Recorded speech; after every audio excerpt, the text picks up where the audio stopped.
என்னங்க என்னாச்சு? அங்க பாரு யார் வராங்கன்னு. அம்மா வாங்கம்மா போலாமா?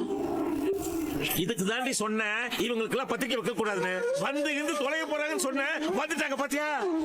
ஒரு சமுதாயத்துக்கு பத்திரிக்கை வச்சா என்னமோ இவங்க முன்ன நின்னு தாலி எடுத்து கொடுத்து கல்யாணம் நடத்துற மாதிரி எல்லாம் கும்பலா வந்துருச்சுங்க. இன்னொரு தடவை என் பேர் சொல்லி கூப்பிட்ட பேத்துருவேன். உன் பேரு ராதிகா தானே? அப்படி தானே சொல்லுவேன்.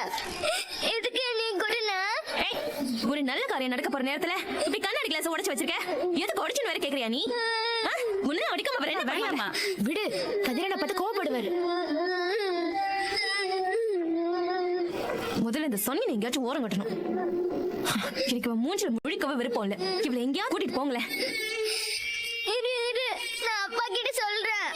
நிலாக்குட்டி, அப்பா கிட்ட எல்லாம் இதை பத்தி சொல்லக்கூடாது. நான் உன்னை வெளியில விளையாட கூட்டிட்டு போறேன். சரி வா போலாம். வா வா வா. ஏய், அவகிட்ட போய் சொல்லு, அந்த குட்டி சாத்தனோட அழுகையை நிப்பாட்டிட்டு அவளுக்கு ஏதாவது விளையாட்டு காட்டி கல்யாணம் முடிகிற வரைக்கும் அவளை வெளியில வரவிடாம சொல்லு. இல்லைன்னா நான் அவளை அடிச்சேன் அது இதுன்னு ஏதாவது சொல்லி கோழி முட்டி எல்லாம் நடக்கும்னு யாரில் கண்டா? ஏய், நீ கொஞ்சம் தைரியமா